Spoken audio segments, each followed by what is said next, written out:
क्योंकि पढ़ाई लिखाई से आप लोगों का कोई वास्ता है नहीं। या कोडिन पीकर नशे में है, चाबी पता नहीं कहां खो गई, हजारों करोड़ का। देश के अंदर दो नमूने हैं, एक दिल्ली में और एक लखनऊ में बैठते हैं। दो नमूने हैं, एक समाजवादी पार्टी, एक तो उन्होंने किसी का नाम तो लिया नहीं। लेकिन प्रधानमंत्री जी के संसदीय क्षेत्र से जिसका नाम शुभम जायसवाल चला गया दुबई, जिसका नाम वहां पर टाटा करके बोलते हैं, उनका नाम जैसे सामने आया तो पता चला ये व्यापार, ये भ्रष्टाचार की जड़ें बहुत नजदीकी से सत्ता संरक्षित लोगों के पास हैं। और ऐसी समस्या और अच्छा हुआ आपने पूछ लिया, नियम 56 वाला भी इसी में आ गया। पूरा कर दूंगा 5 मिनट। मान्यवर, मैं आपसे कहना चाहता हूं, जाते थे आप लोग, मैं आपसे कहता हूं, मान्यवर, मैं कहना चाहता हूं ये बहुत ही गंभीर विषय है और मैं इसलिए ये वाली बात बोल रहा हूं कि नजदीकी से 128 मुकदमे दर्ज किए गए, लेकिन इतनी मामूली धाराओं में मुकदमे दर्ज किए गए कि सहारनपुर, गाजियाबाद, आगरा, प्रयागराज, आपके बनारस, इतनी मामूली धाराओं में किए गए कि 200 करोड़ की, जिसके ऊपर ईडी का छापा डला, 200 करोड़ की जिसकी संपत्ति अटैच की गई, मान्यवर, 200 करोड़ की उस संपत्ति अटैच करने वाले व्यक्ति को जमानत मिल गई, जिसका नाम विभोर राणा और आपके दूसरे का नाम विशाल सिंह है। मान्यवर, मैं पूछना चाहता हूं सरकार से कि बराबर के प्रदेश में एनडीपीएस के तहत ऐसे माफियाओं के खिलाफ 10-10 साल की सजा का प्रावधान कराकर एनडीपीएस में बंद किया गया है। क्या मान्यवर सरकार ये कहेगी या बताएगी कि ऐसे लोगों के खिलाफ एनडीपीएस के तहत, गैंगस्टर के तहत मान्यवर सरकार बुलडोजर में माहिर है, लेकिन बुलडोजर पता नहीं कहां चला गया, ड्राइवर सो गया या कोडिन पीकर नशे में है, चाबी पता नहीं कहां खो गई, हजारों करोड़ का जिसने महल बना रखा है उसके घर पर, उस सिपाही के घर पर नहीं पहुंची। 5 मिनट हो गए। मैं दूसरा सवाल पूछ रहा हूं मान्यवर, पूछिए। जो अपराधी आर्थिक और भौतिक रूप लाभ प्राप्त कर रहे हैं, इससे सामाजिक अपराध कर रहे हैं, क्या उनके ऊपर सरकार जब्ती का काम करेगी? एक और चीज मान्यवर, कफ सिरप, इंजेक्शन सहित 205 दवाइयां सरकार की तरफ से जिनके सैंपल फेल हुए, और ये मान्यवर बहुत जरूरी चीज है, जिसमें दिल की दवाइयां, कैंसर की दवाइयां, आपके हाई बीपी की दवाई, शुगर की दवाई। अब उत्तर आ रही है 5 मिनट, 5.5 मिनट हो गया आपके, 5 मिनट से ज्यादा मैं अवसर नहीं दे सकता। नहीं, सॉरी।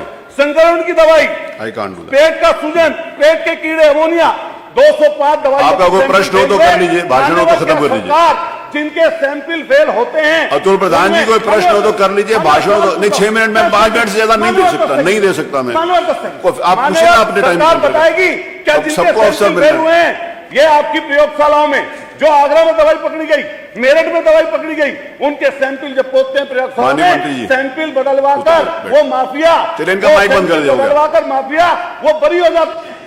चलिए मंत्री जी जवाब दें। पूरा अध्ययन करके आना चाहिए, सदन की गरिमा का ध्यान भी रखना चाहिए, लेकिन मुझे इसलिए भी खड़ा होना पड़ा है क्योंकि नेता विरोधी पक्ष ने सदन की कार्रवाई प्रारंभ होते ही इस मुद्दे को उठाया और आपने भी उसको छेड़ा है। लेकिन मैं आपके छेड़ने की स्थिति को अवश्य, आपकी इस मजबूरी को जान सकता हूं, जिसके बारे में एक छोटी सी कहावत है कि चोर की दाढ़ी में तिनका।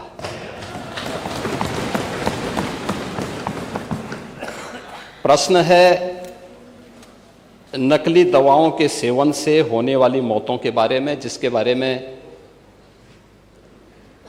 उनको उत्तर दिया गया है कि इस प्रकार के कोई भी प्रकरण अभी तक उत्तर प्रदेश सरकार के संज्ञान में नहीं है।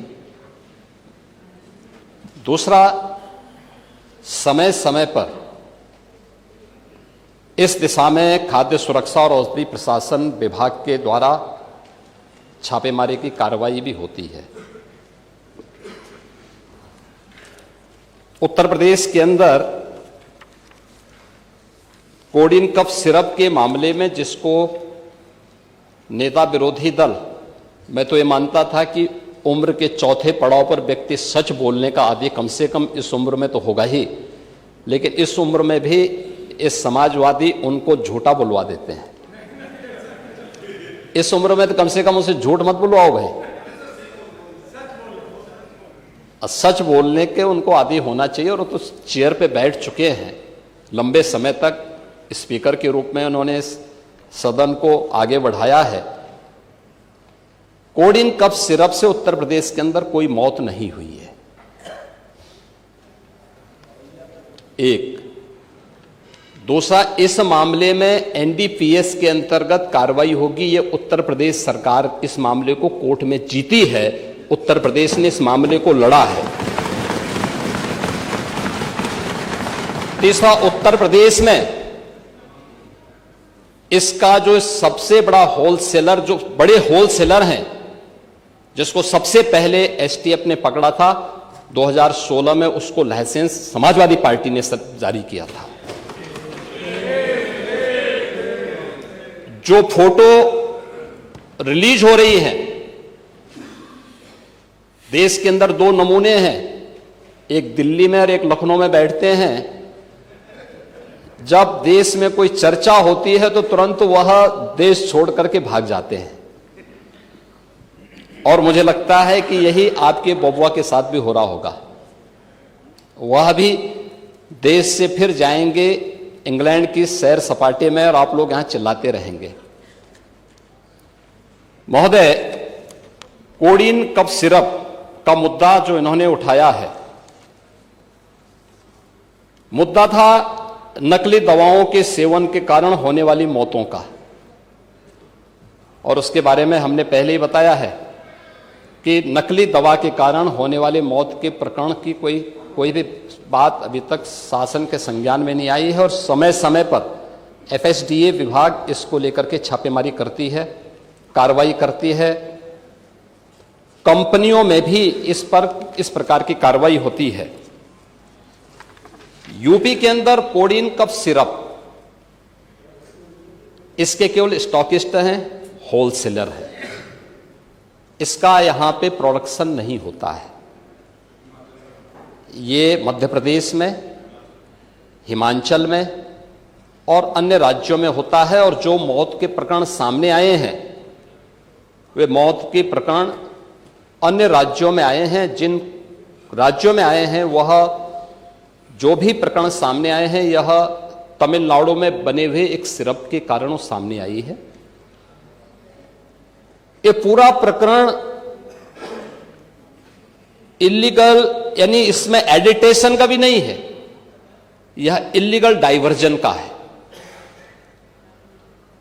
इस डाइवर्जन के माध्यम से इन होलसेलर ने, जिसमें सहारनपुर का भी है, गाजियाबाद का भी है, वाराणसी का भी है, लखनऊ का भी है और कानपुर का भी है, इन लोगों ने इसको उन देशों में पहुंचाया है, उन राज्यों में पहुंचाया है जहां मद्य निषेध है, लेकिन वहां पे नशे के आदी लोगों को इसको लेने की एक आदत सी है, तो वहां पर उसका दुरुपयोग किया गया है, जबकि बिना चिकित्सीय परामर्श के इसका सेवन नहीं हो सकता, खासतौर पर बच्चों के लिए। एडल्ट भी चिकित्सीय परामर्श से इसका सेवन करता है। कौन ऐसा व्यक्ति है जिसने कफ सिरप नहीं लिया? खांसी होती है, हर व्यक्ति लेता है, लेकिन चिकित्सीय परामर्श से उसमें लिखा जाता है। क्योंकि पढ़ाई लिखाई से आप लोगों का कोई वास्ता है नहीं, इसलिए आप लोग हमेशा इस प्रकार की बातें करते हैं। अब बात पहले अब सुन लीजिए ना, आपने पूरी बात बोली तो हम लोगों ने आपकी बात सुनी, आप लोग चिल्लाते रहे तब भी हम आपकी बात सुनते रहे। अब कम से कम हमारी बात तो सुन लें।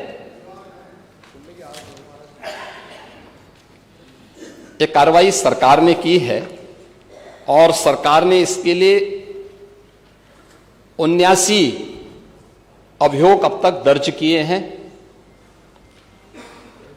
इसमें 225 अभियुक्तों को इसमें नामजद किया है।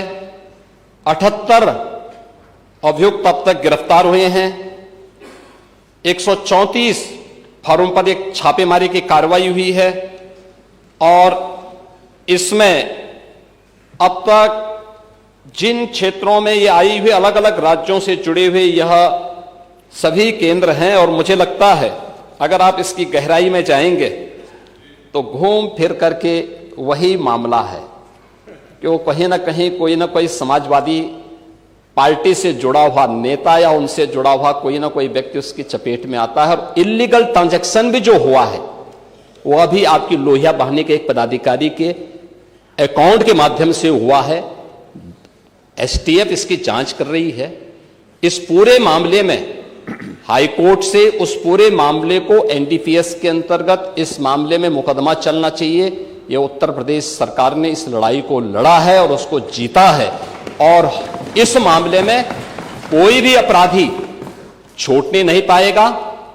और चिंता मत करिए, समय आने पर बुलडोजर एक्शन भी, उसकी तैयारी भी रहेगी। उस समय चिल्लाना मत करो। प्रश्न संख्या 5 डॉक्टर रागिनी। देखो ये दिखाना नहीं, पूरा माननीय मुख्यमंत्री उत्तर दे। बड़ा मेरी बात सुनिए, विषय आपने मेरा बात सुन लीजिए तुम जी, मेरी बात सुन लीजिए, मेरा निवेदन सुन लीजिए ना। आप उसको सुनेंगे कि अपना बोलते रहेंगे? अगर आप अपना बोलते, अगर मेरा निवेदन सुन लीजिए, अगर नियम एक सेकंड सुन लीजिए, क्योंकि आपने नियम 56 दिया था और पूरा उत्तर माननीय मुख्यमंत्री जी के द्वारा दे दिया गया, ठीक है? तो वो विषय समाप्त कर दीजिए उसको, नियम 56 को। नियम 56 का विषय तो पूरा आ गया ना, उत्तर तो आ गया उसमें। अब वही तो आप चाहते थे, आपने जानबूझकर कि आपके नेता उस विषय को ना उठा पाए, आपने उसको उठा दिया। जब आपने उसको उठा दिया, ये सदन के सम्मानित नेता हैं, वहीं पर आपने किया ना, तो आपने विषय को कभी समाप्त कर दिया, उसका उत्तर आ गया। उनकी वाणी ऐसी निकलती है जो उनके सब अनुरूप नहीं रहता। अभी आपने कहा 2 नमूने हैं, एक समाजवादी पार्टी, एक वो। तो उन्होंने किसी का नाम तो लिया नहीं। ये नमूने नहीं है, अपने ऊपर कैसे समझ? ये नमूने नहीं है, ये अरे आप नाम तो लिया नहीं, नेता प्रतिपक्ष किसी का नाम तो लिया नहीं। अरे आप क्यों समझते हो उनको? देखिए, मैं माननीय अध्यक्ष जी, किसी का नाम नहीं लिया, नहीं किसी का नाम लिया। मुख्यमंत्री जी आप समझते रहिए, किसी का नाम नहीं लिया। देखिए, जो विषय सामने आया था, जिसको घुमा फिरा के उत्तर प्रदेश की जनता को इस मंच के माध्यम से गुमराह किया जा रहा है। मान्यवर, बार बार ये कहा जा रहा है कि मौतें हुई, और हम कई बार इस बात को वो कर चुके। माननीय मुख्यमंत्री जी ने जितनी बड़ी कार्रवाई बड़े बड़े लोगों के खिलाफ की, अभी आपके सामने मान्यवर बताया भी, और इस सिर्फ से उन मौतों का कोई मतलब नहीं है मान्यवर।